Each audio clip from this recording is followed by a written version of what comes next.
så siger man, nu kan man ikke låne til 5%, nu lukker vi den her obligation, fordi den er blevet solgt for meget. Forstår du? Ja. Og så sælger vi til 6% i stedet for.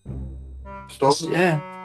Fordi det er mere attraktivt, når der er så mange, der køber udbud og efterspørgsel. Præcis. Hvis jeg har en kasse æbler her, og de alle sammen bliver solgt på 2 minutter, og jeg har en kasse mere, så ved jeg godt, at prisen på den næste kasse den bliver dyre. Fordi jeg ved, der er masser, der står i køben. Så siger han, nu sætter jeg lige prisen op til 20 kroner kilo, i stedet for 10 kroner. Ja. Hvis det er 1 milliard, så får du 5% af den milliard. Ja, mange penge. Ikke? Ja. Så det er en sikker måde at investere sine penge på. Okay. Aktier er meget mere usikkert. Usikkert, ja.